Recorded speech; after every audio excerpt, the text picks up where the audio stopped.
Yeah.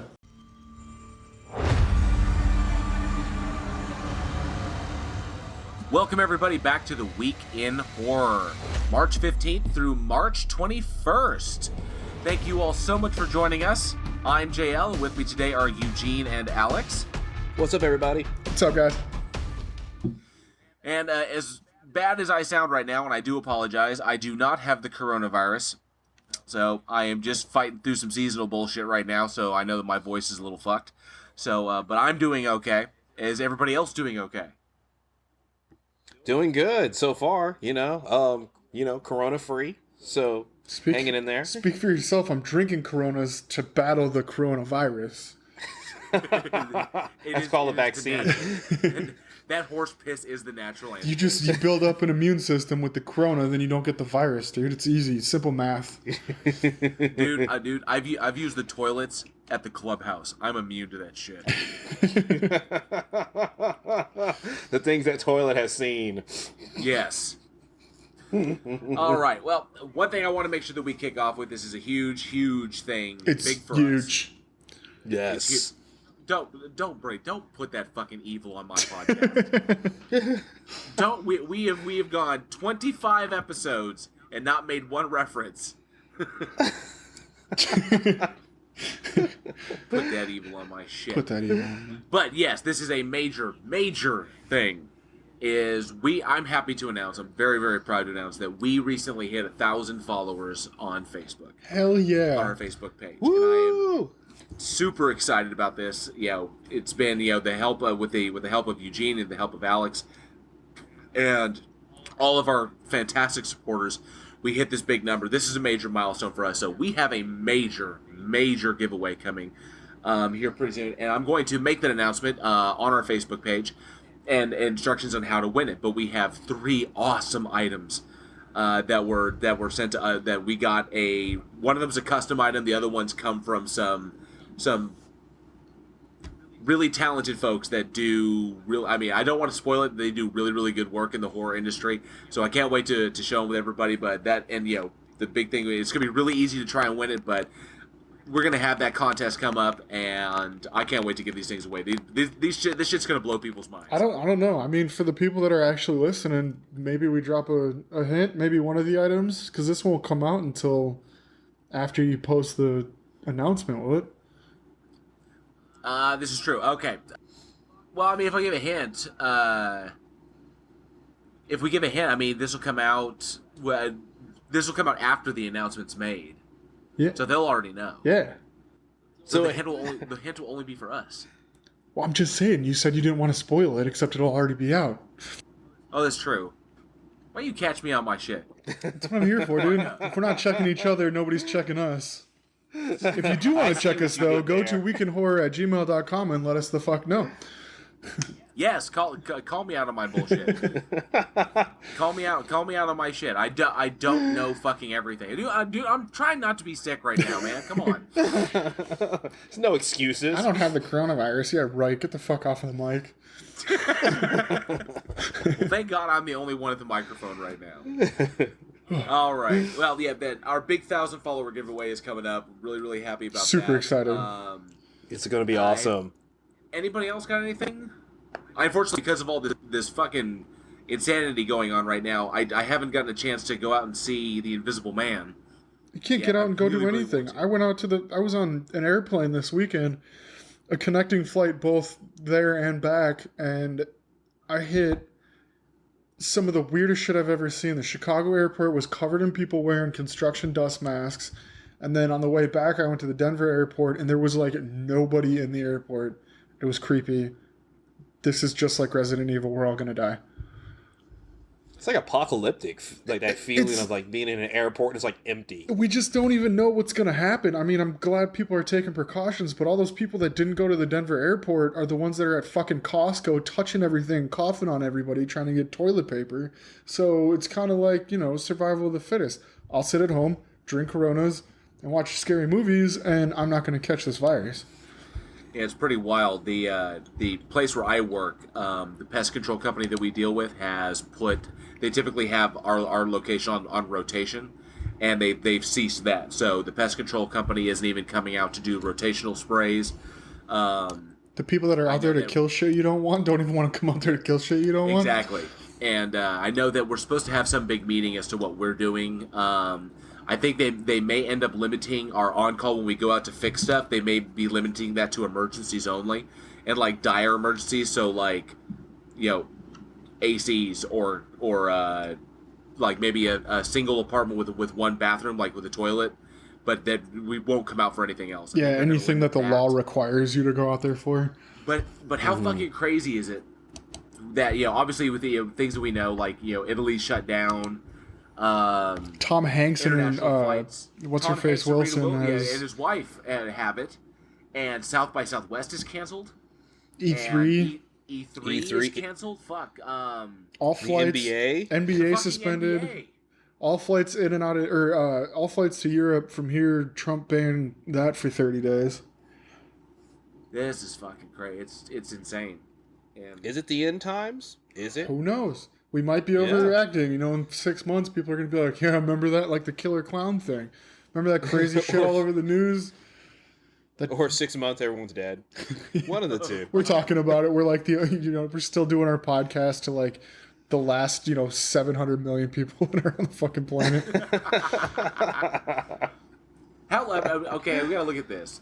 Say this. I know this podcast will go on for a specific amount of time. That's what I'm aiming for. Is I have a goal for how long I'd like to do this minimum. 3 more weeks. Doing and wouldn't it be wild that we're getting to kind of it's kind of the news. It's scary out there. There's panicking. People are overbuying stores. Stores are out of stock on everything, not just toilet paper and hand sanitizer and other shit and water, but they're like, store shelves are empty. People can't replenish. And so with all this hoarding going on, it looks like it's getting fucking scary outside. People walking around with freaking now you said people in construction masks, like little dust masks. I've seen people walking around with fucking with the chemical rebreathers on. Yeah, there was a couple people that had some heavy duty masks, like in the airports. But more than not, people are putting on these like fabric masks, these construction masks, and all you're doing if you do carry the virus is just breathing that into the fucking mask. And then if you cough behind the mask, you've saturated the mask already, and you're just gonna blow a giant shotgun blast of fucking coronavirus all over the place. You just wash your fucking hands. Don't touch your face. Don't lick doorknobs. For all you doorknob lickers out there, don't go crazy. Take precautions and actually fight this thing instead of acting like a bunch of crazy, stupid people. Yeah, but how kind of neat is that we're doing this podcast and we get it's not typically the news we cover, but like I was saying, it's scary outside, so it is kind of a horror situation. And I'm not saying it's going to turn into Resident Evil, but we get to kind of document this as we're going along. Like, this is something scary that's happening in the world. It's kind of wild. This is another thing that is just insane. Just absolutely unbelievable. These people need to just chill out. Not that any of our listeners would ever be as dumb as these sheeple. Now, our listeners are all introverted, and they're hanging out in their homes because that's where they normally are. Because that's where we should all be. That's, and my fiance, Erin, she works in an ER, and they're flipping out right now. They've got all these precautions all over the hospital.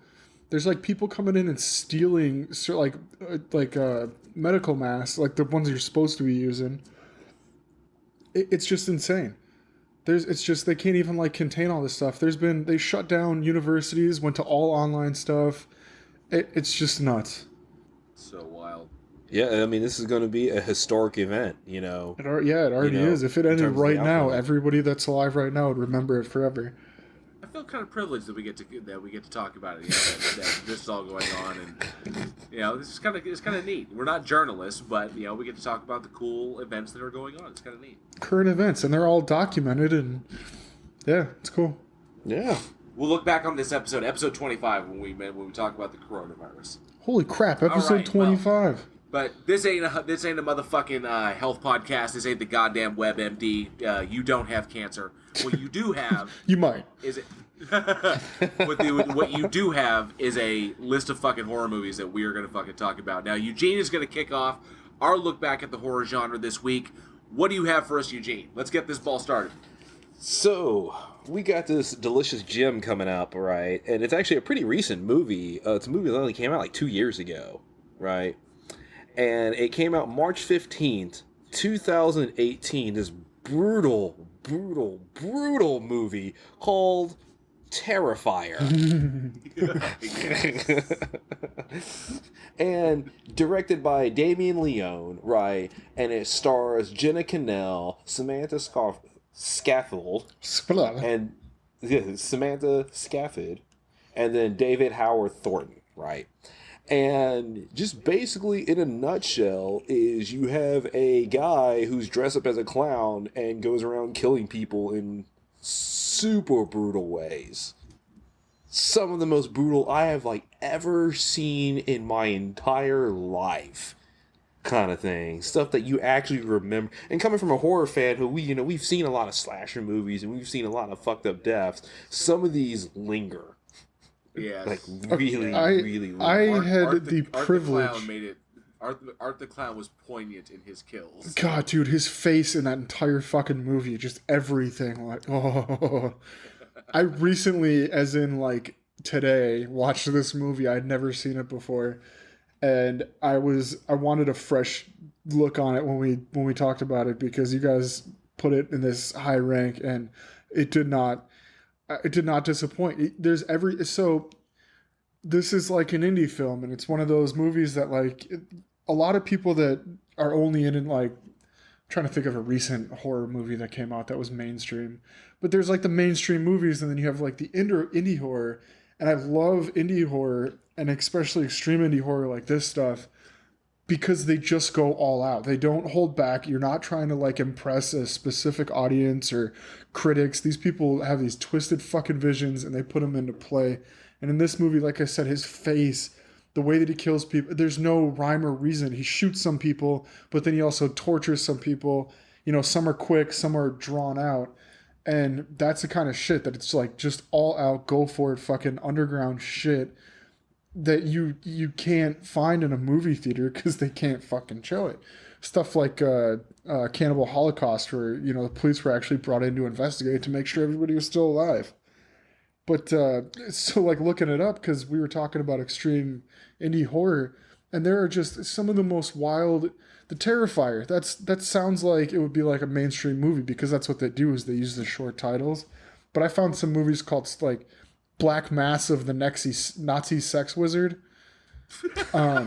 which is something I'm gonna. That was an adventure in of itself. I'm gonna have to watch that one. Slow Torture Puke Chamber. That was over an hour and a half movie that I haven't seen yet that I'm like looking into, but like stuff like a Serbian film, and Necro. I don't know if you guys have ever seen Necro. That was a good one. But just intense. You were adding stuff in there like if you're going that direction. Other slightly, not really studio pictures, but at least budgeted independent films like Contracted or Thanatomorphose. Thanatomorphose was not a movie to be fucked with. That movie was extreme, hardcore.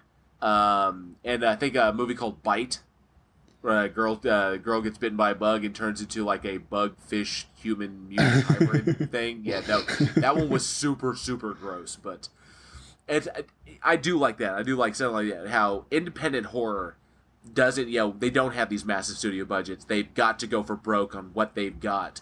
So very similar to like Evil Dead, if you want to go classic, where you just make use of what you have. You find a cheap place that you can film. You light it the best you can. You usually end up using a lot of natural lighting. You kind of plot your stuff out. I can guarantee you that warehouse that they shot Terrifier in, most of that shit was probably shit that was just in there. Right. And they just kind of cleaned it out so they'd have moving. They just kind of moved it so that people could actually walk amongst the place. And you just you find a place and you shoot in it and you try to do the best that you can. And I do like the restaurant scene. Has to be my favorite scene out of that thing because obviously it sets up the character of Art the Clown. And then of course, how to describe that. What he does in the bathroom, because I don't want to spoil it for those who haven't seen it. No, this one is really new. Like, go check it out. It's actually quite funny. But yeah, having to lend themselves to extreme ideas or I would say subject matter that just jumps out and smacks you in the face like that.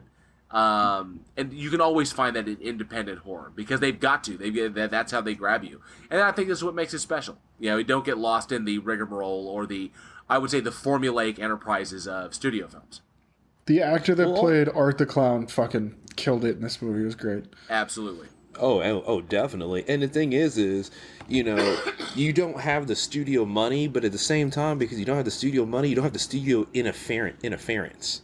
And, we've talked about it before where it's like, the executives come in and they change directors or they're like, no, we need to do this, we need to do this, we need to do this. Whereas, with Damien Leone, he could just make the movie that he wanted to make. It's like, yeah, it's hard to get that money because it had a budget of $100,000, right? Which I'm pretty sure a lot of it was like in kind, so like favors and stuff.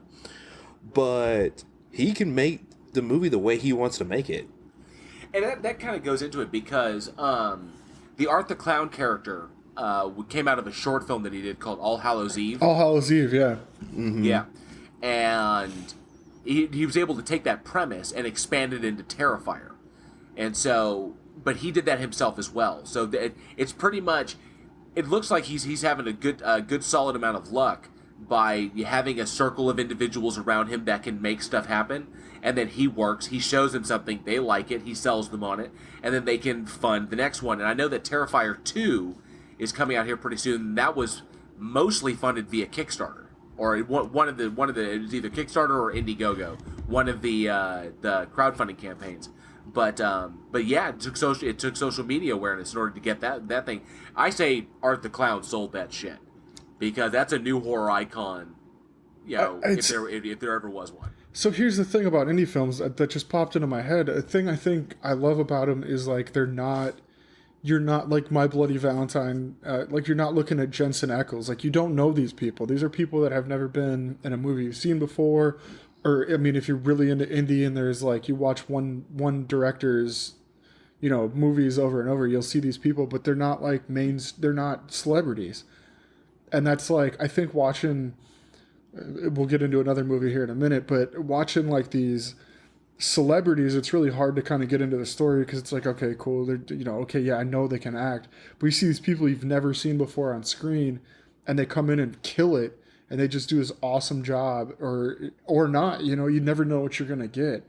And so it really makes the movie more unpredictable. You're not going to get the same style out of the same actor every time. And you can watch, even with these indie films, you can watch these actors grow. It's like watching character development in real life. I thought the girls at the beginning, the two lead girls, they were strong. Yeah, oh yeah. Yeah, absolutely, definitely. All the way through, too. Especially in all of our favorite scene. we got to talk about as far as effects go, and you could tell that it was the coup de grace of this movie because Damien, he shot the scene so lovingly. We're going to talk about that bifurcation scene.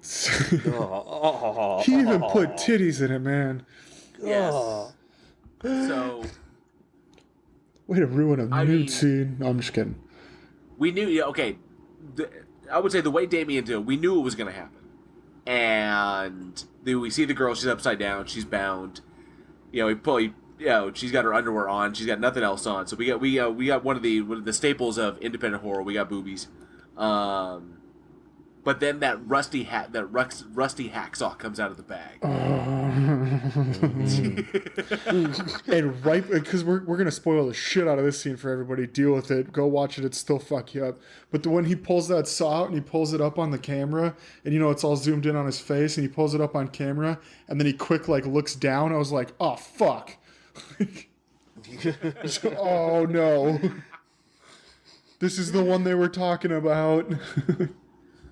And I've got the thing that got me, and my stomach churns at thought of it. Now, there is a moment, real horror fans can watch this bad boy. There's a moment when, obviously, you can separate. He's sawing into a fake girl. It's a fake girl. It's a body used like this, and it's the classic trope where, as he's going deeper and deeper, blood's going all over the place. And, like the intestines and guts start falling out and shit, and But the only thing it's so well shot. And our actor, Art the Clown, toss me his name again.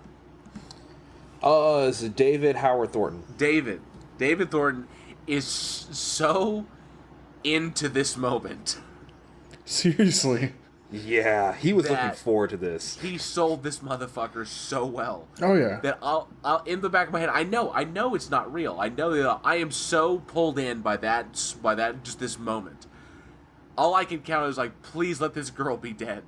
Please let her be dead at this point, because this is fucking horrible. Oh my god. And when they pull the camera away too, like in the middle of it, when it goes back to about where that other girl is sitting, and it shows just like when he's like 3/4 of the way through, it's just like, oh my god, and then he keeps going, and I'm like, oh my god. And this is one of the worst things about it, right? So you're like, you make it through the scene, and you're like, okay, it's over, I'm done, all right, I'm gonna keep watching the movie. Then they go back to the same fucking room. They go back there like 3 times. God damn it. She's sitting there hanging from the ceiling like a couple sides of beef, and they just keep running. She runs out. She runs back there, and he keeps cutting to it every time they go to the room, and he's just like, and every time I jump. Yeah, there's not gonna. Kudos to Damien, to director Damien, for not letting us forget that he just had a clown bifurcate a woman from her nethers through her head. Hey, you guys remember this? Yes, I still remember it. It was pretty fucking awesome. And he doesn't finish all the way through. It's like he ends like at the top of like her skull, so it's just like a V. That's just so fucking terrible. insane. But so just the editing alone, and the actor's dedication to it, his commitment to that scene, and the editing in that shot were so perfect, and just absolutely seamless that you could tell. I'm willing to bet that after the character of Art the Clown was created, that the director, he took the time. He said, we're going to do this scene, and we're going to build the movie around this scene. Because that was so well plotted and so well designed. It definitely feels. Sometimes how, you can listen to a song, and then the lyrics are okay, they're okay, but then you hear the hook, and it's like, holy shit, this hook is amazing. And you can tell that the artist came up with the hook first and then built the song around the hook. And you think that's what they did with this scene? And that's what it feels like, because the editing was expert. The lighting, how the actor portrayed it, the just moving between, the shots were lovingly crafted so that you never focused too much on when it was fake and when it was the actual actress reacting. It moved seamlessly between those two, so you don't lose a lot. Now, obviously, to the trained eye, you're going to see it and go, okay, yeah, I get that. But if you allow the suspension of your disbelief, you can get through that and be like, holy fucking shit. And I'm willing to bet that after he created Art the Clown, so Art the Clown is there. Art the Clown does fucked up shit like this. And now we want Art the Clown to do this fucked up thing. And now that I have a movie, this fucked up thing is definitely going to be in the movie. We're going to bifurcate a woman through the nethers. Okay? All the way to the top of her fucking head. And we're going to do that full bore. Now we need more movie to pack it in. So but what happens around the scene? But when we talk about indie movies, because so many indie movies come out, right? And especially horror, so many indie horror movies that come out, right? A lot of times you got to do something that makes your film stand out over others. Fuck yeah. And boom, okay, I'm going to, bifurcate a woman, and you're going to remember it. So that years from now, you're going to be like, you remember that movie Terrifier with that one scene? And everybody's going to go, yeah, I remember that scene. Oh, yeah, that scene. Yes, yeah, that scene. I will never get that out of my head, ever. That's Ever. Yeah. Like you said, you got to make these movies with something that stands out. And you've got stuff like these mainstream like Saw and everything. Like, okay, they've got like brutal kills and stuff, but like you said, JL, that scene was so seamlessly shot. The way that Art goes in, the way that his face is twisted and he's going in for it, all the way to the end of it, it makes you feel like it's really happening in real. Like even if you know it's fake, they did it so well that like even if I knew that, like if I was standing in the room watching him cut apart a dummy, like the look on his face, and I don't know, it was so. This is great. Indie movies are great because they just fucking go for it. They fucking go for it. I really talking about it. I really want to see Black Massa, the Nazi sex wizard, because it was directed by a guy named Lucifer Valentine, and I can tell you that so much production value went into that scene alone, and you can see where it diminishes in other parts of the movie. It doesn't detract from the film. It just, you can definitely tell, and I think it mostly shows not in the restaurant scene, or running around the warehouse, which are perfect. But it was in the final scene when they're trying to pass off a garage as a hospital. Yeah. And I was like, wow, this is like really, really a garage. Like, this is somebody's garage. And it's really fucking obvious. I mean, sometimes you gotta shoot a garage. I can forgive that. For the girl upside down scene, for the running around through the warehouse, for the funny ass shit that went down in the restaurant. What about when he's riding in a circle on a tricycle? Like, there you go. Jigsaw. Yeah, I can forgive all that shit. I really can. So but I mean, you gotta admire that dedication. Have that moment for any of our filmmakers that are listening. If you have that one singular moment that you can envision, where you have a character or you have a scene, you take it from this guy, from Damien Leone. You can build a movie around a scene, okay, and you can put it out there, and it can be successful. You know, have your put the money into your big moment, and then just build around that. You can do it. This is a valid way of approaching a project. And also to build on that, if you got some fucked up, twisted vision in your head, shoot it. Like, don't feel like it's ever too fucked up, dude. We want to see that shit. Like you said, that scene made the movie because it was so fucked up. We want to see that stuff. That's why we watch these movies. Do it. Yeah, don't be afraid to go out there and shoot that weird fucking twisted thought in your head. I had a terrible fucking nightmare the other night, and I could not stop thinking about it. I drew it down on a piece of paper. One scene out of the nightmare that Rip Torn, the guy from Men in Black, the old dude, he was in it. We walked into a room, and things happened. And so I drew the picture because I couldn't get it out of my head. And it was better. Like, it made it go away. I stopped thinking about it. So, like, you got that twisted thing. Put it into art. Let us experience it. You know, get it off your chest, out of your head. Go for it. Fucking shoot it. Now, this does bring up one thing. You know, when we're talking about shooting, so, you know, we have the sequel. Like, this isn't the first one, right? He cut the woman in half in the first one. Imagine what the sequel can hold. Oh, they're going to go for fucking broke. You know, now he got a little bit of momentum behind him. Now, you know, probably a much bigger budget, something like that. Not still not studio massive budget, but you know, the original one cost $100,000. You know, maybe he has $500,000 or $1 million to see. And so this is actually what I like to ask the audience. You know, he started a Kickstarter to fund the sequel. Did you support the sequel? You know, a lot of times they have little like giveaways or a credit in the film, or maybe tickets to the premiere or something like that. Did any of our listeners actually support the sequel? I'm kind of curious to know. Is that still like available to do? No, I think they hit their funding. I hope so, because I'm gonna watch it. I'll pay for it, dude. I think it was a go. I'm pretty sure. Yeah, it came out. I think it was like February 2019. I think when they started the Kickstarter. I think so. Yeah. Well, shit. Kind of thing. And I haven't seen anything saying that, you know, they didn't reach their goal or anything like that. So we're probably going to get a second one. Yeah. Oh, it was Indiegogo. It was on Indiegogo, and it's slated to come out this year. So, fuck yeah, dude. Oh, yeah. So you had Phil Falcone provided the necessary funds for the project in exchange for a producer credit. Nice. So, yeah, they got the money. What else are you going to do with the name Phil Falcone except make movies?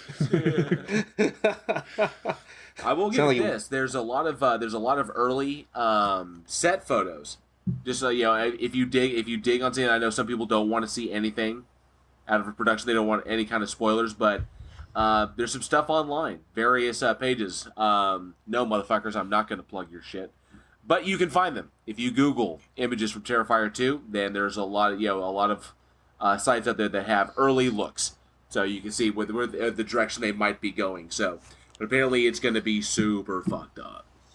Yeah, good. Looking forward to it. And so, Alex, what do we got next? Ooh, my turn. All right. So this terrible movie came out. I happen to know this one fucked Alex up a bit. Seriously, dude. All right, so I saw this movie when it came out, March 16th, 2007, called Dead Silence. Oh. Everyone got silent. I was so hoping you guys would just go silent, and that was amazing. Thank you. This movie was directed by James Wan, written by Lee Wannell. It's a hard last name. It's Wannell. Yeah, some dude. Wow. Starring Ryan Quanten.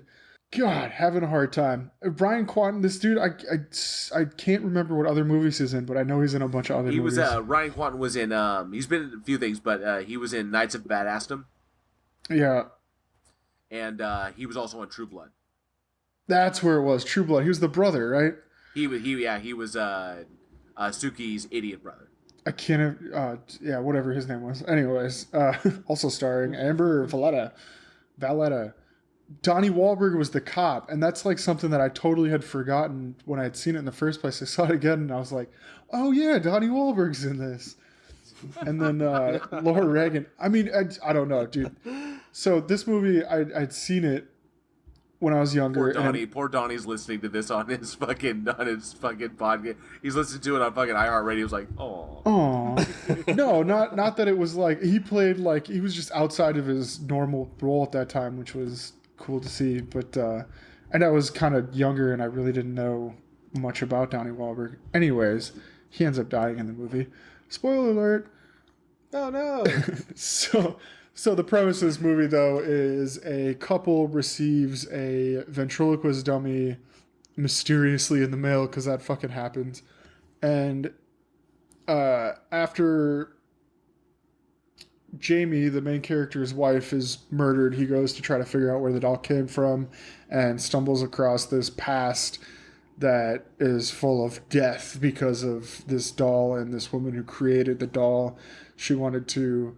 I can't remember what the rhyme was from the movie now. I wish I could, but something about all her kids are dolls and her spirit is lived on through all these dolls and people are just getting murdered. And, back in 2007 when I saw it, it scared the living shit out of me because we had a couple of scary dolls in our house. I say scary, they were normal too, my mom and grandma and stuff, but they were like heirlooms and they always freaked me the fuck out. And after watching Goosebumps, the ventriloquist episode on Goosebumps, and then watching this, I just developed this just fear of dolls. Chucky, I guess now that I think about it, there was a lot of killer dolls, huh?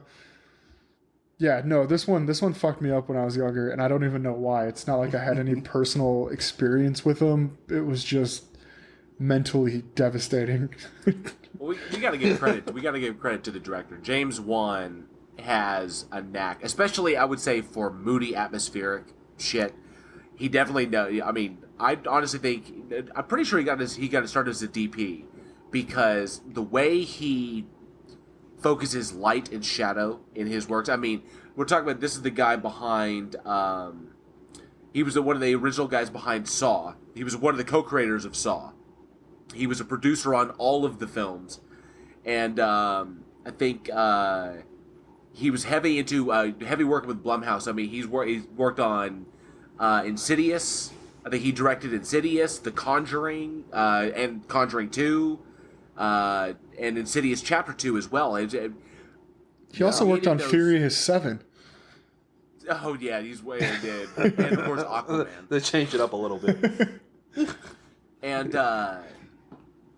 With the way he's got this way of capturing atmospheric and moody and claustrophobic environments that, I guess, a mastery of creating uncertainty in his sets that the actors, you to kind of get that genuine. I don't really. I'm an actor. I'm on a set, but I generally don't really know what's going on. Because he always seems to be able to pull that, elicit that out of his actors. I got to give the guy props for that. He can set a stage like few others. Something I noticed, see that you say that now, something I noticed is actually two things. One, what you said on like the color play, there is a twist in this movie and you can pick it out because of the lighting and the shades that he uses in the movie. You can pick it out, but only after you know it's all said and done. I'm not even going to blow it because, like, go watch it. It's actually, I mean, it's a terrible movie, but it's got a cool director feel to it. I think the directing made this movie the movie because, like you said, you get that unknown feeling. You get these moments when it's like, holy shit. It's like jump scare almost, like ghost in the mirror. But there's also moments where, like, there's a deal where one of the characters is face to face with the ghost in a very confined space. It's like, well, fuck. Like, that's so, and then he looks away because it's like, oh, the whole movie is like, okay, if you look in the mirror, you see a ghost, you look and it's gone. But then, like, he looks away and looks back and the thing is still there and you're like, ah. But yeah, it always keeps you on your toes. And a few solid jump scares in there.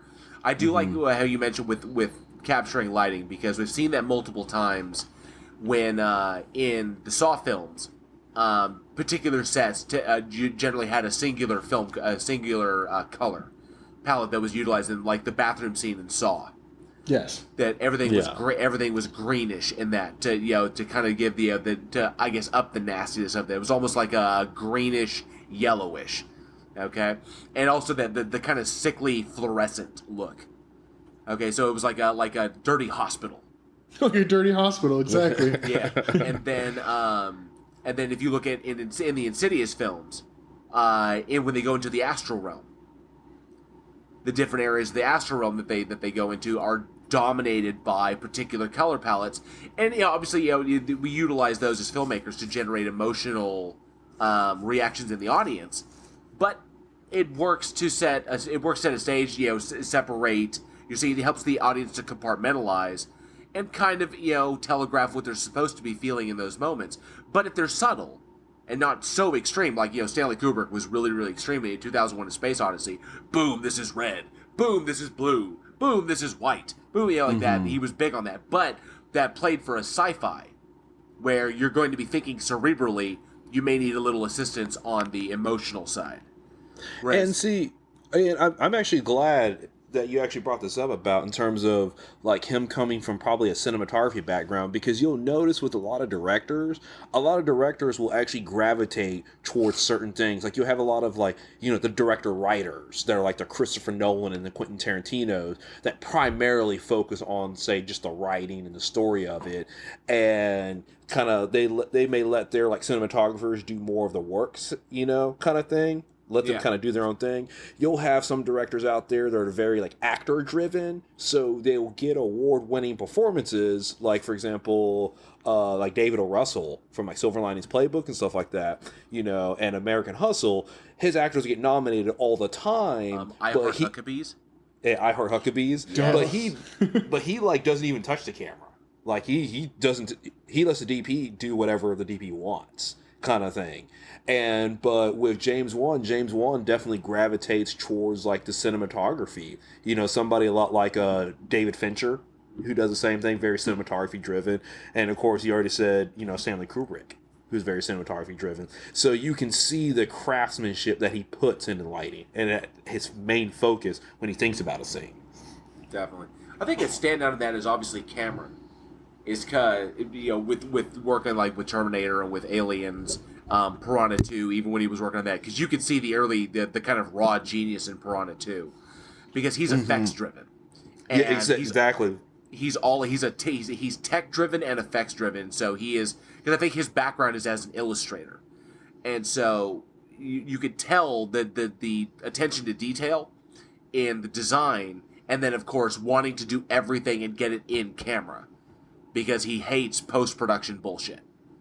So he wants it all in frame right there, which is why Aliens, we had a 15-foot alien queen that was designed.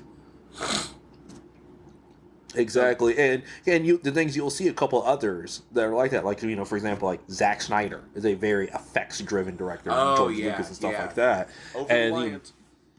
and a little bit over reliant, but they do a lot of the sci-fi stuff that we love. So, but Did you just say George Lucas was over reliant? No, Whoa! Shots fired from the laser cannons. Phantom Menace, anybody? Okay, get the fuck out of here. Fun fact, kids: if you take 300 Rise, if you take the sequel to 300 and you actually speed up to normal speed all the slow motion shots, the movie's only about 15 minutes long. Wait, is that like a legit fact? No. It's oh God, I was like, dude, I'm gonna go do that right now. I'm commenting on the fact that there was so much fucking slow-mo done in that movie. I was like, I love wow. That movie was good though. War is slow. Maybe it feels like that when you're getting a fucking sword swung at your throat. I don't know. You don't know. I admit. 300. I'm totally fucking up the title on that. It was Rise of the what was it? The sequel. It was like Rise of the Empire, or what was it? No, we're not talking about Star Wars anymore. It was let's see. No, it was Rise of an Empire. Ha! Rise of an bingo. Yeah. There you go. Got it. Well, fuck. Eugene's on fucking point tonight. Bam! This is my night. But yes, ready. You get the overlay. I liked it in 300, but in Rise of an Empire, although it is one of my guilty pleasures, Ava Green, fell in love with her in Penny Dreadful. Dude, such a good show. Sorry. Oh my God, so fucking good. I cannot wait till we get to talk about it. But yeah, I like that James Wan has that, and it works so well. He has that focus, and it works so well in horror because he can set a stage, he can set a scene. We already know how we're going to feel going into it, and then he leaves it in the hands of his actors, the capable people that he has selected to sell that moment, even if that moment is I would say, in contrast to the set itself. Like if you take the scene in the bathtub, in the bathroom scene in Saw. You take that scene, the color palette is a sickly green with that kind of gross fluorescent look, like a dirty, abandoned hospital, okay? And then you have Adam Wingard, who is the photographer, okay? And he's like freaking out and bouncing around like this, exactly like you think he would be. But then you have Carrie Elwes, who is over there and is being cool, calm, collected. We've got to think our way through this or we're going to fucking die. So he is the voice of reason throughout the deal, and that's totally not in. I mean, there's you've got nothing. You're trapped. You're locked in here. You're not going to escape. And how can he do? So he creates that kind of dichotomy with what he does, and I love that how he's able to do that in every single movie. In Insidious, when he was intersecting the lipstick demon with what was going on in reality. Okay, things that just stand out like that. He's able to create a set where things will jump out at you and just hit you, even if they're not trying to scare you. I love that he has that capability. Probably why his career has done what it has done. Oh, absolutely. And he's got a lot of hand in a lot of stuff he does. And like in this movie in particular, he he wrote the story and directed it. So, you could say like it takes one to know one. I see what you did there. No? All right. Fuck you then. I'll tell you what, but before we move on to that, because I know we want to talk about the puppets themselves, because everybody wants to talk about the puppets and why they're fucking creepy. But I gotta say, did you know that with James Wan, that he was in early talks to direct a remake of The Rocketeer? Really? Oh, that would have been awesome. He was in early talks with Disney. I think this was back in like 2012, 2013. I think, but he was in early talks to direct a remake of The Rocketeer, which is also a just kind of childhood favorite of mine. Could you remake The Rocketeer though? I think you fucking could, as long as you maintain it. I mean, I wouldn't deviate too much from the original. I definitely would pay homage, but I definitely wouldn't do something like Sky Captain: The World of Tomorrow.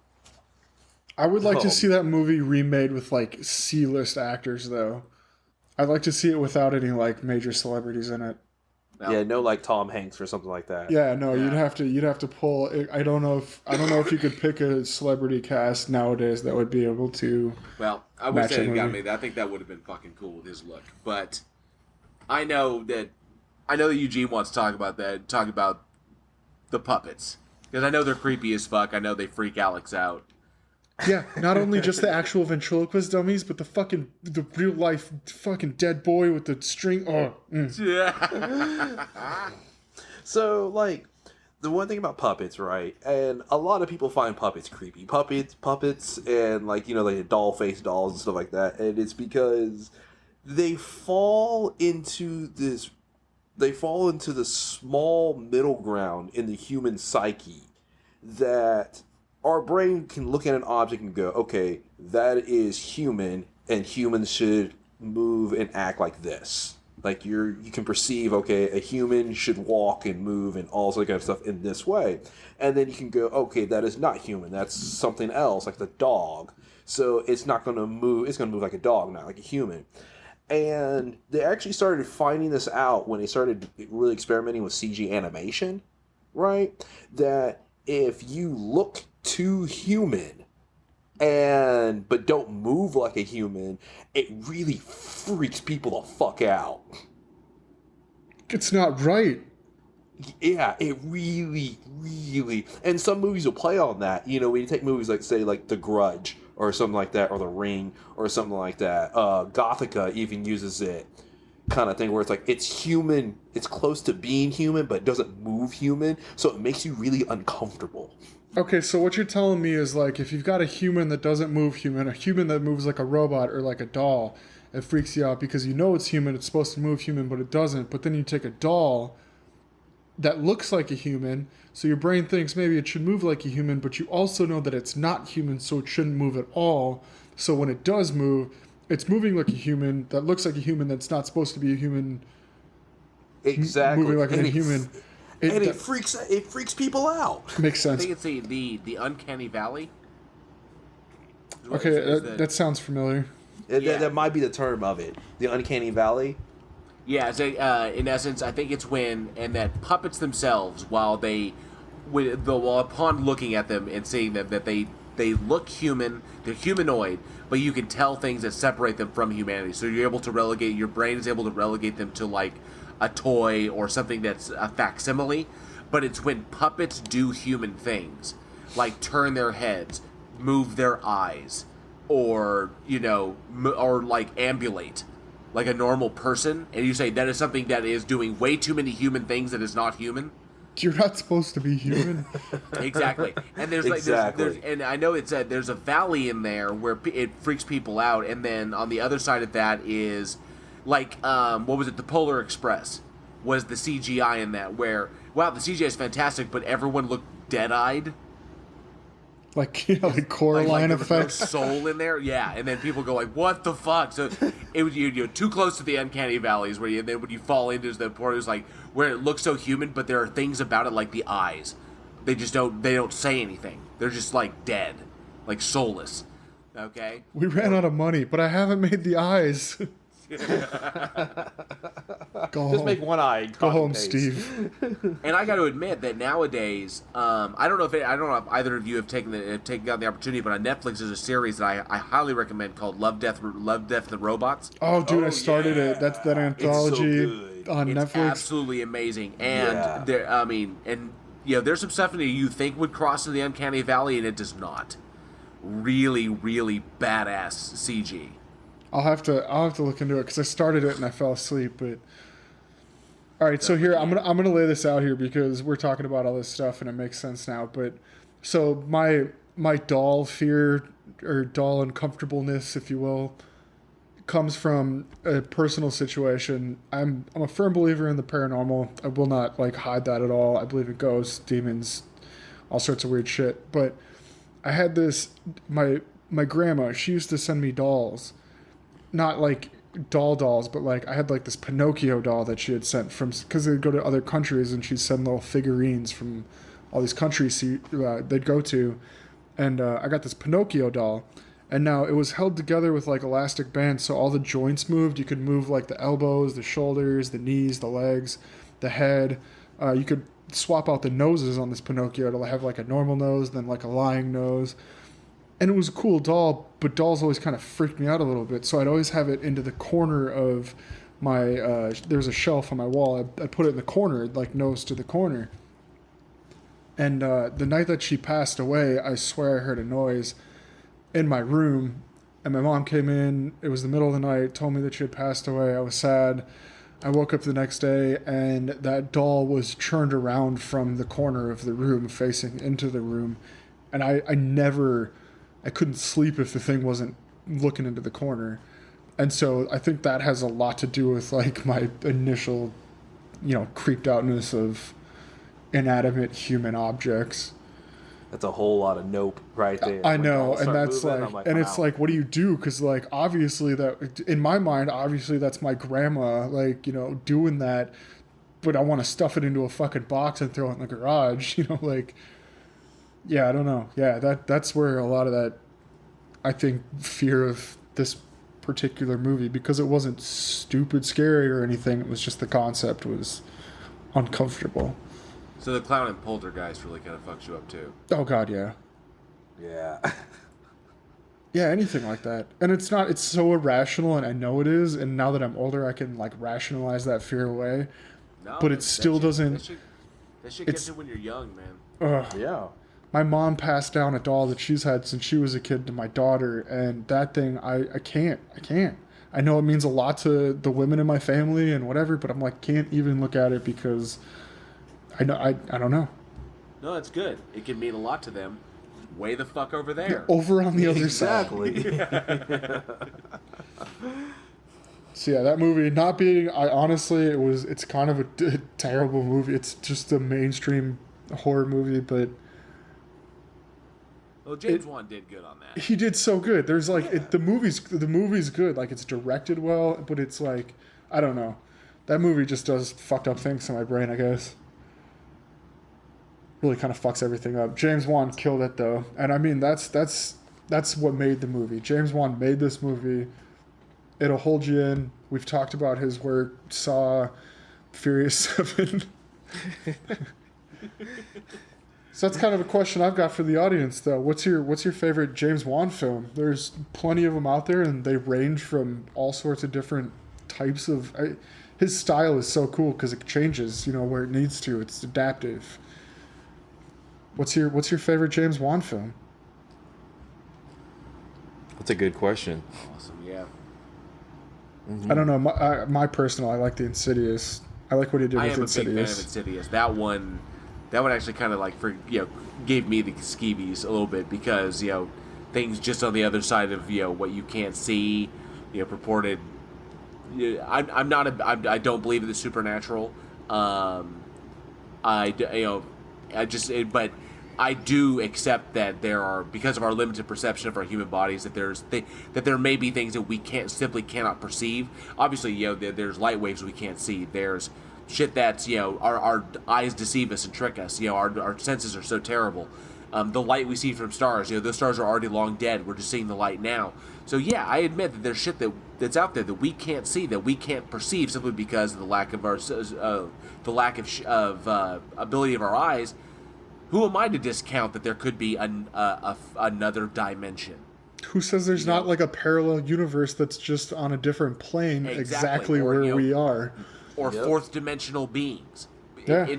Beings that live in the fourth dimension that we can't see because we can only perceive in 3 dimensions. So, shit, what if we can't see them because we only live in 3D, but they can see us because they're in a 4th dimension? Right. Shit, and so I'm not talking like Arrival shit. I'm talking like Insidious, where the astral plane is basically just a parallel dimension to us, just kind of sidestepped, kind of phased out. And so they're there, we just can't see them unless they come across the threshold. I'll admit, the lipstick demon and some of the shots there kind of skeeved me in Insidious, man. It's so well done. Yeah, that shit, so well that done. Shit was scary. Anyways. All right, JL, hey, take us in a different direction, to a new destination, if you will. Oh, yes. This is a new destination. We're going to go from the from like killer dolls and ghosts and spirits shit like this to the ultimate big bad daddy spirit, released March 17th, 2000. We're talking about the original Final Destination. Death in of itself. So you mean the Grim Reaper himself, Tony Todd? Legit, the big bad granddaddy of them all. So yeah, the original Final Destination, a massive franchise. This bad boy started back in 2000. Holy shit, 20 years old. 20 years old, damn. God dang. Saw this in theaters a long time ago. Jesus Christ. Really? Jesus, really? Oh, yeah, I saw this thing in theaters myself as well. Oh my God, I'm so young. I think some of my fear of flying, because I get antsy when I'm on planes, and I think probably came from this fucking movie. That's the only thing you get. I could thank director James Wong for that, who was directing off of a screenplay by Glenn Morgan and Jeffrey Reddick, who wrote that with James Wong. I really, really appreciate that shit. This movie starred Devon Sawa, Ali Larter, Kerr Smith, and Tony Todd as the mortician, who would basically be kind of like a recurring character throughout, I think, all of the franchise. Yeah. So the Candyman himself got to show up and kind of tell. He was the deep throated or the deep voice guy that keeps telling people, don't do that or you're gonna fucking die, and people do it the fuck anyway. Quit fucking around. Yeah, whatever, crazy man. Then they die. He was the voice of wisdom that everybody got to fucking ignore. Because he was creepy about it. He's trying to help them and be like, let me give you some words of advice. And they're like, that's a crazy guy who works at the funeral home. This is, I think that gives it credence, because that one line he had was like, when he was talking to the kids as he's doing the embalming on their dead friend in front of him, and this fucking he rips those deals like, and he was like, but death himself, you don't want to fuck with that Mac Daddy. I was like, only Tony Todd could say this fucking line and get away with it, because he's a Candyman. So, but yes, basic plot summary. It's been 20 years since this movie came out, so I'm sure you've seen it. But if you haven't, we do have some younger audiences that have not seen this movie. The film follows a group of teenagers who follow Devon Sawa's character after he has a premonition of all of their deaths on an airplane as they're about to go on a school trip. He freaks out, gets pulled from the plane, and several of the students follow him, and then the plane crashes. So he saw it happen before it went down, and then the rest of the film is the individuals trying to escape death because they managed to evade his plan. Death's design. Death's design. And now he's coming back to collect them for having evaded that and screwed that up. And so this one little film turned into, I think, 7 movies in this franchise? I think it was, 6, and then the Final Destination. 5. Yeah, I think 6. 5, and then... was it 5 and then the Final Destination? I think there's a reboot coming. Oh, okay. Yeah, 2, 3, 4, 5. I think they're talking about a reboot with Patrick Melton and Marcus Dunstan, who are the guys behind The Collector. Oh, interesting. Yeah. I collect coins. I collect bodies. Body parts. So that should be really interesting. But you got to give credit, James Wong, who ran with this bad boy, and just death by design. And I like that how that translates to death by essentially Rube Goldberg. So what's actually really interesting about this film is like the main villain in it being death. What made this movie so creepy was that it's so relatable kind of thing, because we have like a lot of supernatural stuff, we have a lot of like Michael Myers, Jason, and all this other kind of stuff, but the thing is the only thing certain about life is death and taxes. One day we will all die. Hopefully it's many, many years from now. But the thing is like, we all know that is coming. And that's what actually made the film so creepy. Because I remember like leaving a theater and like I got in the car and I was looking for any sign that there's going to be a car accident. I was looking for, I'm like, man, any kind of premonition that's going to, anything I see, I'm going to listen to it. I'm going to pay attention. I didn't want to fly. I didn't want to do anything like that. And so it was actually like, it made almost everything scary. And, I'm pretty sure we'll talk about Final Destination 2, when it comes up. But even with Final Destination 2, where you had the log truck scene. Oh, fuck, that one got me. That one got me big time. Every time I see a truck carrying either logs or piping or PVC or some crazy shit that could fly off and impale my car, yeah. Excuse me, I'm moving to the HOV lane. I'd be like, nope. But with the kills in this movie, though, they had to obviously make them a little bit more elaborate kind of thing. It's not just like Death's going to get a handgun and just kind of go after all of them. Yeah. Kind of thing like that. So, you have like the water creeping across the floor and, the TV knob turns on its own and that kind of thing. So it makes it really elaborate, makes it really suspenseful. But I really think it hit what it was trying to do. I'm going to give you a film that everybody relates to. Definitely some serious suspense, tension building there. I'll tell you the one that they got. I know everybody's got their own favorite kind of death, the way death took somebody out. Okay, you guys are sitting here talking about like, oh yeah, in this movie with the second one with the log scene, and then you got the Afraid to Fly and stuff. You failed to mention that the entire fucking all the way through, I think 4 is when they started to kind of go off rail with their kills, where it was like they were just kind of pulling for whatever. Even kind of in 3 with some of them.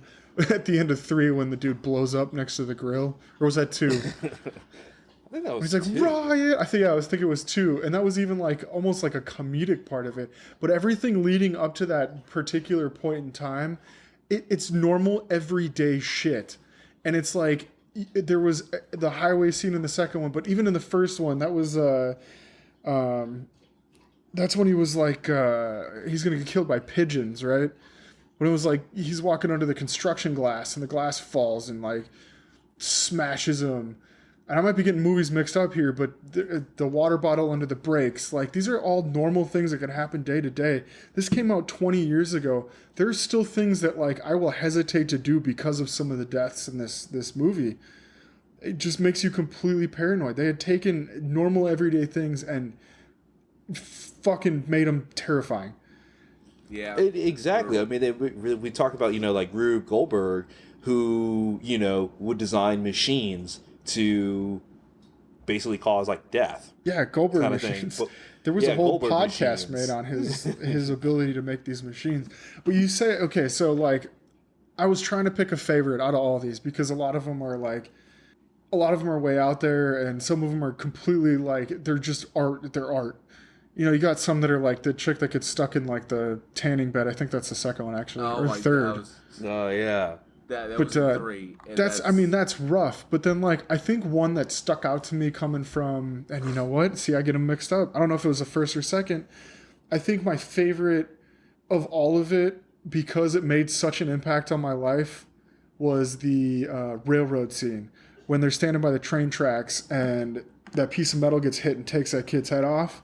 That was the first one. That was the first one. And all of them are super brutal, and I love a lot of like the artwork on them. That one freaks me out the most because like trains are so insane. Like the fact that they run that fast on a track like freaks me out already. But then you add something like you could just be like, it makes me think like mowing your lawn, or like just you got a fast moving part and something gets stuck in it and shot out, and like you got no fucking time to react. There's nothing you can do about it. Wrong place, wrong time kind of scenario. Even when I see a train, I think about that. Yeah, it's just something. I was reading this article on Reddit where morticians are like changing stories and stuff like that, and it was like there was a woman that was killed by a gargoyle that fell off a building. Yeah. Oh, like shit. She was just walking under it, and it just happened to hit her and killed her. Or like that one guy that got killed by the meteorite. Like he just got hit by fucking flying space shit. You mentioned that. It's funny because in Final Destination 2, that's how Devon Sawa's character was written out of the movie. Because Ali Larter came back for the sequel, but Devon Sawa didn't. They wrote it out basically. He hid in his house for almost a year and didn't die. and then one day he stepped outside and got hit by a brick that fell off of his his house and just hit him in the head and killed. Like, it was waiting there to fall. It was so fucking. But I have to admit, dude, the fucking tanning booth scene was so. I will not get into a tanning bed because of that shit. Yeah. And it was. Is that what you're picking as your favorite? That is the one that just gets me the absolute worst, because to die in that manner would be so fucking horrible. To burn to that extent, because it's not flame burning. You're essentially roasting alive, which means that it takes the longest amount of time for your nerves to die. I mean, you live in Texas. That shouldn't be an issue. Yeah. And to think that, and knowing that the plastic around you is melting, has a higher melting point than your nerves dying. Or has a lower melting point than your nerves dying. So you have the glass, which is scalding. You have the plastic around the things that it's melting. You have the electricity, and then of course the absolute heat. And then breathing that heat in, scorching your smelling your own scorched your breathing skin. passages, and then you start burning, smelling yourself burning. Your eyeballs overheating. And usually calcifying out because or leaking fluid, because the vitreous humor in your eyes can no longer, basically essentially starts to boil. And so, but it would be slow and it would be agonizing until they finally burst into flames and then burn to death as they probably asphyxiate on their own smoke. That's got to be one of the slowest kills in the franchise. And it was two girls at once. Yeah. Because it happened to the both of them. Yeah, they were both. And it was like, that was some horrifying shit. That was just hearing the screams of your friend at the same time. Like, I guess that was probably one of the slowest, most brutal ones. A lot of them are real quick. Okay, I want to change my answer. My favorite one is when the chick's driving the SUV and they get in the crash, and she like avoids like the one thing going through the windshield, and then the pipes go through the back of her truck, and then in the back of the seat, the pointy thing, and you're like, oh my god, that was close, and the airbag goes off and blows her fucking head in the spike. Her head, yeah. And then the explosion that results from her cigarette hitting the ground cuts the fucking coke dude into like 3 pieces. That was intense. I think that was. I can't remember what I know it. It was a barbed wire fence. It had like it was 2 pieces of wood with barbed wire in between. And basically, cheese sliced his ass. Yeah, exactly. Go ahead.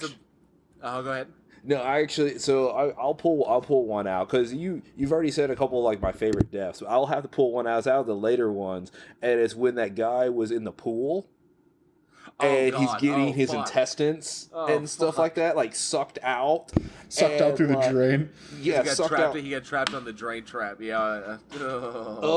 And he's like, and you see all these people around you that have no idea what's going on. So it's like help is only a few feet away from you, but they don't know. But you can't reach it at all, kind of thing. And then the blood shoots out from the filter and all that other kind of the pump. That would suck fucking balls, man. That happened to a kid, like in a pool. Like they got their fucking insides got pulled out to their butthole. Okay, I heard that story could not be confirmed, and neither could the one where the woman was on the toilet seat on a plane.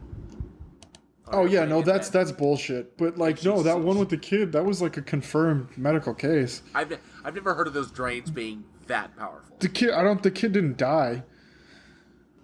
Oh god, that's a horrible thing to think. Oh, gross. So yeah, well, no. After talking about that, we'll ask the audience, what is your favorite death in the final deaths, and not just the first one, because the first one had some good ones, hanging in the shower and shit like that. But that first initial death was even like, oh my god, this is gonna be a great movie. Oh, the premonition of the plane gets me every fucking time. Just saying, it was weird. But what is your favorite death in any of the franchise entries? We'd love to hear about it. Let us know. Eugene's gonna take us on to our next one. All right, so This one came out March 19th, 2004, right? And it was actually a remake of a 1978 film, right? Directed by Zack Snyder himself, which is Dawn of the Dead kind of thing. Fucking love this movie. Also, when I got to see it in theaters. I love this movie so much. Directed by Zack Snyder, right? Based off of a screenplay by James Gunn, right? And it's starring Sarah Polley, Vince Raines, and Jack Weber and Mikel Pfeiffer, kind of thing. And basically, the zombie apocalypse happens. And it happens quick. And a group of survivors end up going to the mall and sealing off this mall. And they try to survive while, you have these flesh-eating zombies that are trying to kill them, kind of thing. And so them trying to live out for a time period in this mall. They have no idea how long. Yeah, they don't know for how long. It's only a small group of them too, and you get some group dynamics and stuff like that because you got some security guards and people from all walks of life that are forced to live together. There's maybe 15 of them, 10 of them, or something like that. But they have to survive. One of my favorite lines out of that movie is when the security guard is sitting there and they're like, I think they were in a cell. He's laying on a mattress or something. They're talking, and at the end of the conversation, he goes, "Shit rolls downhill." And it was just like, man, that guy knows what the fuck is up. He's like, yeah, this fucking sucks, but that's the way that it is. You're the trainee, pal. Shit rolls downhill. Downhill. That's right. Yeah, that was one of my favorite. This movie was great. This was a remake of a Romero film that kind of sculpted a genre almost. I mean, you get the Romero original 1978 film that. It's one way, and then this one went in a totally different direction, and there's not much conflict. They were both done very, very well. And Ken Foree was off the fucking hook in that first movie. Yeah, dude, for sure. Yeah. Oh yeah. And you got the cast in the first one is great. They're both in a mall. They're both in a shopping mall. And you start out with the 78 film where you've got this one type of zombie that the remake, I guess the way that I'm trying to say it is they didn't change a whole lot, but they changed enough of it to refresh the movie. It wasn't a bad sequel. It was really great. It really played very well off the first one, and I think that this remake refreshed the zombie genre because you kind of had this one type of zombie that stayed that one way from 78 up until around this time. You get into this new type of zombie, this new, more terrifying type of zombie, that it's not only this shambling, mumbling, brains, we're going to eat you, to this, wow, this is a almost coronavirus, infectious disease that has not only, it doesn't turn them into just zombies. They're cognitive and are able to run really fast, the ones on when they're. That was a scary scene in the movie when they were trying to get back into the door and that one zombie takes off like a fucking track star. And it's oh, fuck, man, they can move. Now what are you going to do? You're not just trying to ward off these slow, shambling zombies. You're trying to take out these deadly monsters. Yeah, I think in the aspects of that, I have to give credit to Romero because Romero's big thing, because Romero was always big on the satire. And so for Dawn of the Dead, for him it was very much establishing a kind of thematic connection between the zombies, unstoppable, just consuming entities that that just blindly consume, the thing that they have, and then the fact that our protagonists get trapped in a mall, which is kind of the beacon of consumerism, and then the zombies are all flocking to the mall.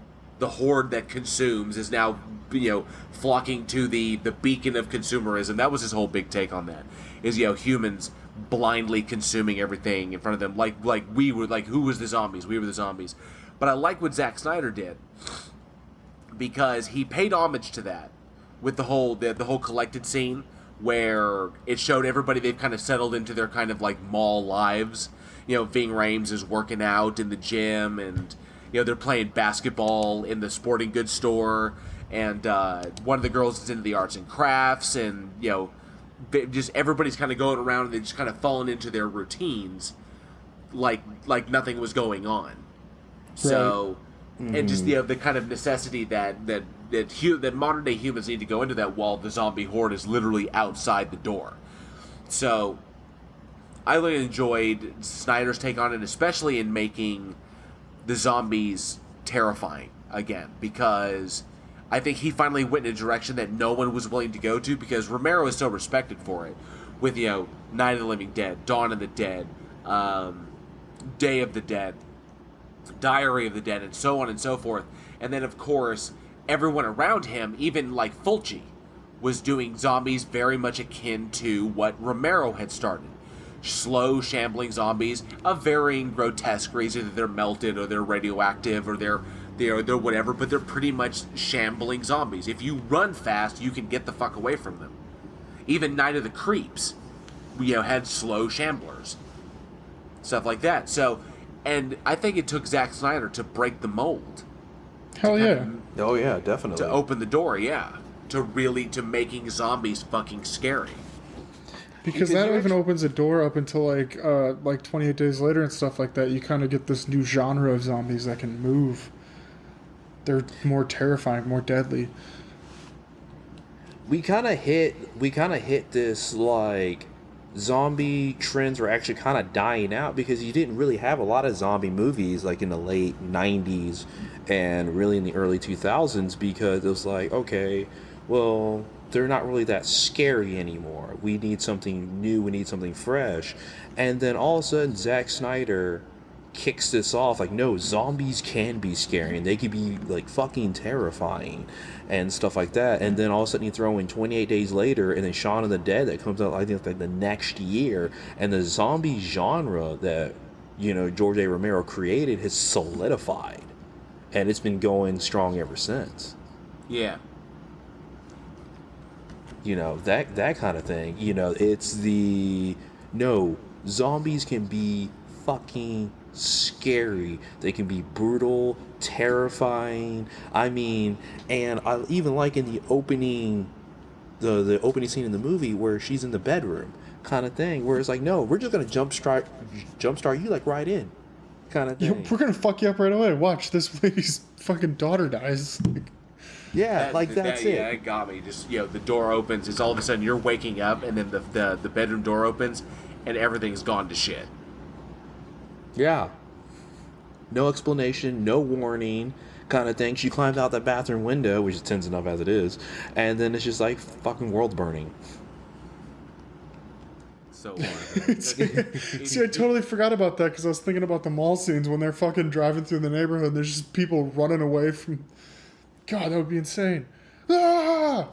There's like little tykes cars sitting around all over the place, and the parents are running away from the children trying to fucking kill them. Yeah, that was scary. And I mean, just how fast it can turn to shit. And like I said, people have been playing with it. We get a couple slow ones that have come out since then for zombies, kind of thing, stuff like that. But Zack Snyder was the one that's really put it as a main staple today. Hell yeah, definitely. Killing it.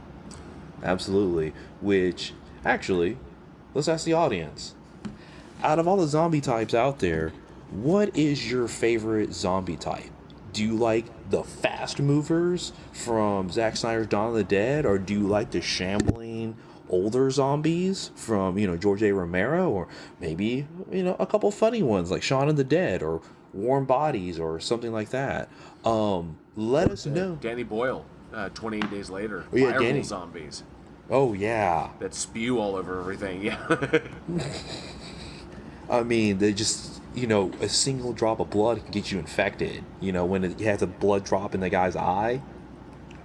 Oh, yeah, dude. Yeah. And then you're fucked. And you're fucked. And that's it. Then it's done. There's nothing, nothing you can do about it. And obviously, you have like The Walking Dead and stuff like that, which probably The Walking Dead wouldn't even been made if it wasn't for Dawn of the Dead. Kind of thing. So, but yeah, let us know, like, what is your favorite zombie type? Awesome. And we got one more left. Alex, what do we got? Closing it out with a classic. Bring it home, baby. Yes. See, I don't know which title to use here, so I'm gonna probably piss jail off with this. March 21st, 1986, a movie called Chopping Mall was released. Oh, fuck you. And I put that first because that's what it was most well known as. It was also originally known as Killbots, but after that didn't Must take be the off. Killbots. After that did not get a great response, Chopping Mall was used. Directed by Jim Wynorski. Jim Wynorski. Also written by Jim and Steve Mitchell. This movie was... Oh, I'm sorry. It was starring Kelly Moraney, Tony O'Dell, Russell Todd, Carrie Emerson, a bunch of teenagers that really just got murdered in brutal ways. Okay, we got to give it. Barbara Crampton was in this bad. Barbara Crampton was in this as Susie. And that's right. She's a legend now. She is, yeah. She went on from this one. But this movie essentially, so the movie starts out with a presentation for these security robots being implemented in this shopping mall. And there's a safety video shown of a robber, and this robot takes him down with like a taser. And then they present the robots, and they're going to implement these robots the night of the presentation, or the next night. And so the shopping mall is going on its day-to-day business. Then a lightning storm breaks out, strikes this radio tower on the roof of the building, and essentially shorts out these robots and turns them into murderous... I don't know, it's just murderous robots. I guess you really can't even go any farther than that. They churn on people and start fucking murdering. Don't forget the group of teenagers who stayed late in the mall after hours to party, drink, and have sex. They were drinking and fucking. Half the time, half of them weren't even clothed. It was great. And then they got their heads blown off by way overpowered laser discharges. Discharges used punny there. This is actually, I actually only saw this maybe a year or two ago. And it's just a really like fun film kind of thing. It's there's nothing necessarily like, oh, it's going to be horror defining because of blah, blah, blah, blah, this, blah, blah. It's just a fucking good time. It's a great 80s movie. Yeah. You've got all, the three main guys that worked at the furniture store or whatever. You got like the jock, then like the normal dude, and then like the nerd.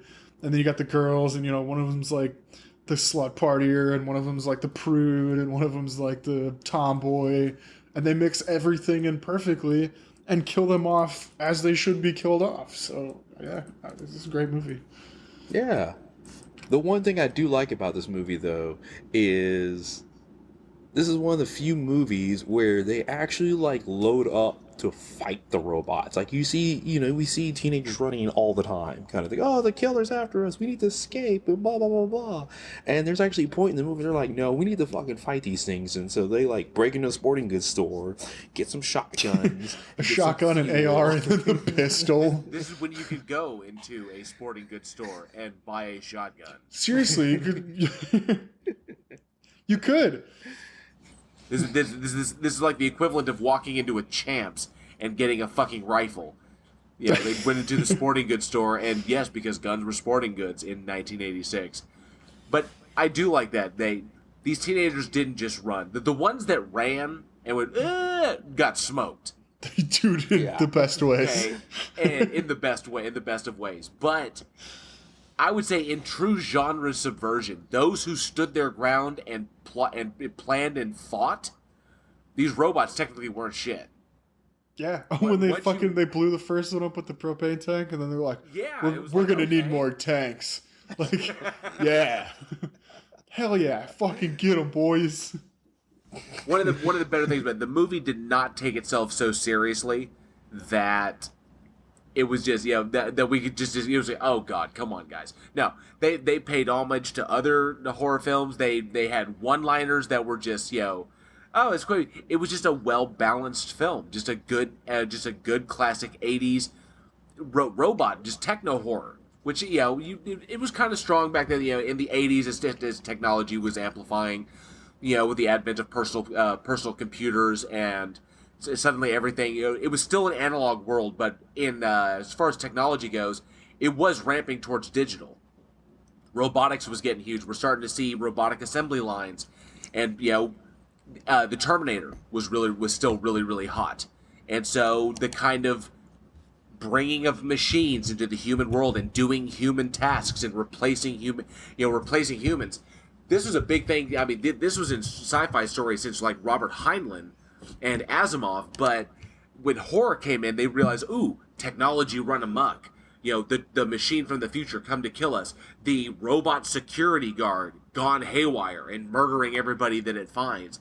Thank you. Have a nice day. Fantastic shit. Absolutely. I like how they foreshadowed it so hard in the opening scene. Like, yeah, seems like that dude's dead. When they showed the video and he's like, well, if it's just going to kill... He's like, no, I assure you he was just incapacitated. Or what did he say? What did he say? Neutralized. He's just neutralized. He's like, he seems pretty dead to me. Like, No, he's just sleeping. That's it. He's sleeping. We've got these sleeping darts. What? Shot him in the face. He's sleeping. It can neutralize a man in 30 seconds. I'm like, yeah, but you're shooting sleeping darts at fucking people. Now, one thing I wish they would make a remake of this movie. I really do, because they can soup up the robots, they can make them really disgusting, put a lot more fun things on them. These robots unfortunately didn't have a lot of super ways to kill people. I mean, they had the taser that they electrocuted somebody with, because they threw the taser wires in the water. He was a janitor, and they smoked that dude, and then they, I think, shot another guy in the back with some sort of harpoony thing. Something. Well, and then the security guard, the first kill, they just stabbed him in the throat, like. Yeah, like, did that kind of through the Playboy centerfold. And so, yeah, I wish they could remake that, because the kills were, well, they were decent, and then of course for some reason they've got laser blasters, which if aimed correctly, were as effective as a Predator blaster, which is fucking crazy. Because somebody thought that was a good idea. Yes, because we needed a headshot like that in this. We absolutely did. And so it was interesting you talked about that it should be a remake, because in November 2011, Dry County Entertainment got the rights to Chop Me Mall, and we're planning to do a remake. Oh God, I hope it happens. And can I just throw this out here? You guys are talking about this. Have you been to a Walmart recently? No? You mean what? You mean like a mall? No, a Walmart. Oh, Walmart. Oh, yeah. Oh, yes. Have you not seen the fucking robots that roll around Walmart? Yeah, dude. They just roll around fucking... I'm literally standing in the aisle looking at razors one day, just contemplating never shaving again because they're so fucking expensive. And I feel like a bump behind me, and I was like, oh, excuse me. And I turn around, and there's a fucking robot rolling down the fucking aisle. I was like, what the fuck is going on? And my daughter, she is 8 years old now, 7 at the time, was like, oh yeah, they just like roll around and like sweep the floor up and stuff. And I was like, what? I had no idea. I had no idea those robots were even like a thing in these stores. And my 7-year-old daughter at the time knew more about it than I did. And I'm like, we're going to fucking die because of technology. Okay, Roombas are one thing. These things, and for anybody who has not seen them, they're like 7 feet fucking tall. They're like 7 feet tall. And I'm sitting here thinking, it was like, okay, this may seem novel to people today, but I read Avengers comics. I remember when Hank Pym built a garbage collector, like a cleanup robot, just to clean up all the trash in Avengers Tower, and how that fucking thing became Ultron. Yeah. It doesn't take much. You program it to do one thing, it accidentally figures out how to do another, and bam, you've got a sentient fucking robot, and we're all screwed. And then you have Skynet. Skynet. And then the robots are coming back in time, yes. But, like, so going back to, some of the robot kills on this, right? Because, someone decided, hey, these things need lethal blasters. Duh. Absolutely. Somebody breaks into a mall. Well, just in case a robot should be able to defend itself, with a Predator blaster, and so It's an American citizen, motherfucker. America. Mall security, baby, ain't no joke. Just ask Paul Blart. And but this has we got to talk at least a moment about it. The head exploding scene. Okay, let's get into that. But I just want to point out the emotions on the other teenagers after that happened. How they just kind of were like, whatever, get back into the fucking vents and crawl away. Nobody really it was just it happened and everybody was like, ah, and then they left. It's like, Well, we really didn't like that girl anyway. apparently. She was such a slut. Everybody else was kind of like, just keep moving. I admit I laughed when because they show her head. She gets shot in the head. The head detonates, and then it shows the glass because they're all on the inside of the store. They're looking through the glass, and then the way they sprayed the glass with the remains of her head was so obviously thrown at the glass. It was just chunked at the glass. Just kind of chucked at the glass. It's like, wait a minute, that's not that trajectory. That's not how that's supposed to go. I've watched Dexter. I know how this works. I know. Watch Dexter. But still, brilliantly done. And the look on her face when she gets shot is just, so fucking brilliant. But of course, then again, then the lasers were good for that one scene. Then they weren't good at because then people are getting grazed by laser blast. And they're like fucking Schwarzenegger and Predator. But still. Well, it's like Terrifier. You got to have the one signature kill, right? Boom, yes. Yes. And that was all for the budget. That was it. Fuck, now that we've talked about that, every horror movie that I watch, I'm going to be looking for that signature kill. You gotta look for the money shot. You gotta look for that money shot. Yeah, I don't know. I'm trying to think of other horror films, but yeah, those robots though. I mean, as novel as they were watching it, they still I don't know, could happen. You never know. I'm trapped in the Walmart with the sweeping machines. It doesn't take all it takes, dude. Those things they're no joke. They're I'm almost 6'4", and the top of that thing was over my head. It probably weighs as much as I do. If that thing runs into you and has a bad day, it's already having a bad day. I don't know. It could probably take me out, and it doesn't even have laser weapons. The bad day to these 7-foot robots. So much shit on this floor. Fucking following some kids around that are dropping Cheerios for an hour and a half. Wait a minute. If I sweep up the humans, they won't leave anything else on the Dude! What if they get smart? Okay, there's a mess. I always have to clean up the mess. Where's the mess coming from? I'll just clean that up. Dude, and now we've got the remake. And now we have Ultron. Okay, that's... Alright, fine, fair. Yeah, I don't know. What was your favorite kill out of that one, Eugene? Minus the head explosion, because obviously that was the best. Yeah, I was just going to say, that was the head explosion, because the other people go, the guy gets electrocuted, kind of thing. That's my particular favorite. Okay, see, that's my particular favorite as well. And the actor they got to get fried, and that is he's a character actor who's been a staple across the board in God pretty much anything. Because I remember him specifically from Gremlins. Oh yeah. But I think it was oh shit, what was that? God, I swear I hate being ill because I cannot remember people's names. Oh, Richard Miller. Richard Miller was his name. Character actor. It has almost 200 films to his name. But yeah, he started up in Roger Corman's work in early Roger Corman films. But yeah, him getting killed because he typically got to do that a lot is die. I was gonna say, doesn't he get killed in 150 of those?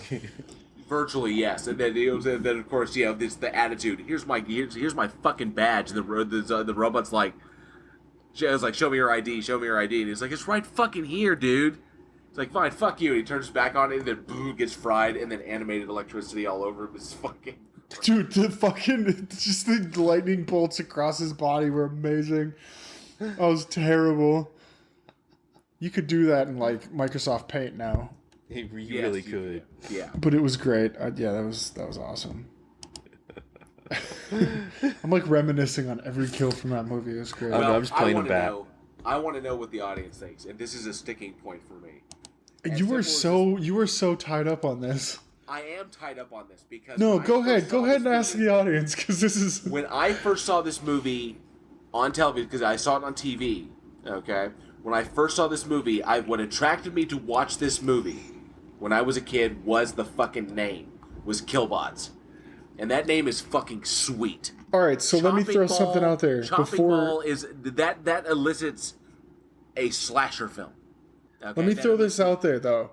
After they changed it to Chopping Mall, the title reads Chopping Mall. In the opening credits, it credits the robots as Killbots still. This is true. It calls them Killbots. They are still Killbots. Mm-hmm. Okay? But Killbots is what drew me to it. And I watched the movie when I saw it in the TV guide. For any of you young audiences, don't ask. Okay? But I found the listing in the TV guide. I didn't say anything. I went to channel 11 to watch that shit because it came on after A Current Affair. Okay, now you just showed your age. Yeah, I know. And then could have left it at TV guide, because I use the TV guide. This is about killer robots. I've got to watch this. Killbots. It's gonna be sweet. And then I found out years later they changed the shit to fucking Chopping Mall. I was like, where's the fucking slasher in this movie? There's no slasher in this film. I think it's a fun play on words.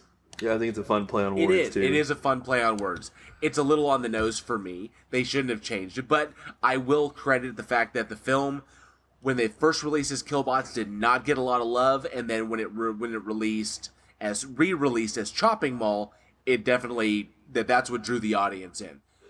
But I hear Killbots and I think of like Daleks or like Cybermen, like real killing robots, and these were just kind of like, I don't even know. They were Thank not. you. Have a nice day. Yeah, it's the same thing. To me, Killbots is like sci-fi kind of thing. Some sci-fi movie, anything like, not like say sci-fi network, but just a science fiction movie. Whereas, like, to me, Chopping Mall, I'm expecting a horror. I'm expecting kind of like a cheesy horror movie. More of the horror aspect of it. Yeah. Because Killbots is definitely something sci-fi would put out today. Hey, you know what? Let's ask the audience. Let's go for it. Go watch this movie, and we want to know, what do you think, which title would fit better, Killbots or Chopping Mall? Killbots. I'm good with Chopping Killbots. Mall. I'm good with Chopping Mall. Chopping Mall. It wasn't a slasher, but at that time, there wasn't a whole ton of slashers out there, so it wasn't like, we've seen a million slasher movies after this. I think for the time being, and the fact that it was at the mall and the teenage, I like Chopping Mall. Mm-hmm. We'll see what the audience has to say. Absolutely. Let us know. weekinhorror@gmail.com. All right, JL, we got one birthday this week. Only one. We do, and it's an epic one. Sure is. Born March 17th, 1951. He's one of our favorite character actors. Been around a long time. This is a happy birthday going out to Kurt Russell. Man. The man, the myth, the legend. The man, the myth, the legend. And I have not seen a film of Kurt Russell's that I have not enjoyed. Even his newest one, even the Santa Claus film. I was gonna say, are you gonna pull out Santa? I am gonna pull that because he was fucking he was on phrasing, point. Bro. Huh? Phrasing. He was on point in that. I loved him as that character. I love the little throwback at the very end when Goldie Hawn pops up and Goldie Hawn is Mrs. Claus. I love the fact that he and his wife, he and Goldie have been together for so long, and just the way he ran with that part just goes to show his dedication to it. And then you take himself, he was in because he did the Christmas Chronicles. The Christmas Chronicles. Okay, you take him. He was in the Christmas Chronicles. He was also in the Hateful Eight. Yeah, Hateful Eight. Mm-hmm. Okay. Yeah, he has a close relationship with Quentin Tarantino. Yeah. Because I think he also showed up in Once Upon a Time in Hollywood. He was the narrator. Yeah, he was in it too. Yep. And so, but think of the diversity of the roles he's played. He has done horror. Some of my favorite, The Thing, and drama, of course. I mean, I don't think there's a genre he hasn't touched. Dude, you're leaving out like all the good ones: Tango and Cash, Death Tango and Proof, Cash. Tombstone. I fucking loved him in. Was it Deep Blue? Yeah. Or Dark Blue. Dark Blue. Dark Blue. Where he Yeah. played the bad cop. Yeah. I mean, he even played in Once Upon a Time in Hollywood recently. Yeah, he was the narrator of that. Yeah, I mean, yeah, still played a role. He's still out there doing shit. Poseidon, dude. that was another genre. Yeah, Dude, Death Proof. Dude, that's what I said. Yeah, yeah. No, you said Once Upon a Time in Hollywood.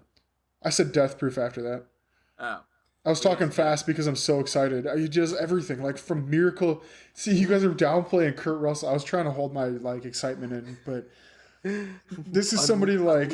Fun fact: I up until about the age of like I want to say like 14, maybe probably even older, probably 16. I always got Kurt Russell and Patrick Swayze mixed up. And after I figured out which one was which, it made a lot more sense in like the roles that he played. But yeah, no, like seriously, there's not a movie that he's in that I've ever been like, this sucks. He's done so many things across the board. You know, I mean, epic films like Tombstone. Overboard. Yeah. Big Trouble in Little China. You know. But he can still go and have fun and do something like Captain Ron. Yeah. Sky High. Sky High. Dude. Hey, Eugene, I'm starting to get the feeling that you love that movie. Which one? No, it's come up in a few of our podcasts. I saw it once. You know, that's it. Tombstone? Yeah.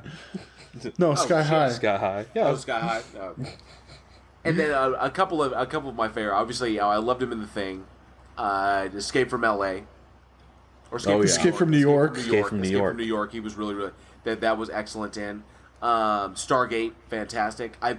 A little lesser known thriller, the movie Breakdown that he did with J.T. Walsh, where he basically plays an kind of like an everyman whose wife gets kidnapped by basically highwaymen, and they have this whole deal where they hold her hostage. They extort her for money, and then they wind up they have this whole scheme, and he and his wife fall prey to these bad guys, and how he basically decides to break with it and take the fight to them. So that was a nice little Hitchcockian and thriller. Oh yeah. So Breakdown was good, and I loved him in Soldier too. Oh, I was fixing to say Soldier too. He has I think 20 lines in the entire movie. Yeah, and seriously fucking effective. Yeah. He played Copper in The Fox and the Hound. Oh shit, yeah. Damn, I forgot about that. He's been in your life the whole time. You didn't even know. And he's always there. He was there. He's always been there. I know, and we discussed The Strongest Man in the World as well. Oh yeah, Strongest Man in the World back in '75. Yeah. Yeah. Kind of thing. I mean, God, he's killing it, man. I think 40 go ahead. years, 50 years. I'm just saying, 40, 50 years, something like that. Well, and then you got the Grindhouse with. I'm sorry. I was just thinking about this. You said with career spanning so many decades, and that he met his wife or his current wife, Goldie Hawn, on I think it was the one and only Genuine Original Family Band. And then after he divorced his first wife, he and Goldie Hawn got together, and because they were in Overboard, which is fucking hysterical. That was a great ass movie. Dude, seriously. Love the two of them working together in that one, but they've been together for almost 40 years now. That's insane. And that's rare in Hollywood. Yeah. Seriously. That is yeah, really dude rare. did everything. I'd have to say if we're putting it out there, I think my favorite of, I guess, my time, like since I've been alive, was the Grindhouse, Planetaire, and Death Proof. I think he was awesome in those. Yeah, he killed it in that one. I'm just trying to think of like what he's made since I've been alive, because I know he's in like Poseidon. He was Mr. Nobody in Fast and Furious 8. Yeah. Mm-hmm. I'd have to say The Thing. Were you alive for that one? The Thing. Big Trouble in Little China. Because Jack Burton is the perfect hero. and I think Death Proof. Death Proof was so good, dude. Yeah, because you could tell how much fun he was having with that role. And I think it makes sense because while a lot of people will say Tombstone, and it was one of his more epic performances, I know that there were difficulties on that set, and he basically ended up directing that film himself because of a lot of complications with the director, and there was creative vision. Nobody really trusted the dude, but everybody trusted Kurt.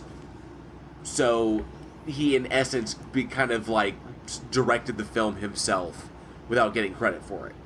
So, and I know that you could tell in kind of his performance the way it is, just kind of like you could see that a lot was weighing on him the whole time. Whereas in Death Proof, he was just fucking having fun. Yeah, he was having a lot of fun with it. He's always been such a joy to watch. Absolutely. So hell yeah! Hey, happy birthday, Kurt Russell. Keep coming. Happy birthday, Kurt. Happy birthday! Cannot wait for the next Santa Chronicles 2. It's gonna be seriously awesome. All right. Well, thank you so much to all of our listeners. We do appreciate you checking in with us. As always, feedback, comments, questions, send them all to us at weekinhorror@gmail.com. We love to hear what you have to say once you've given us a listen. Anything you have makes us better, helps us make the show better. So bring it on. As always, you can listen to us anywhere you love any of your podcasts: Anchor, Spotify, iHeartRadio, Google, Apple, you name it. We are there. Especially, I think recently on Castbox as well. We are recently on there, so check us out.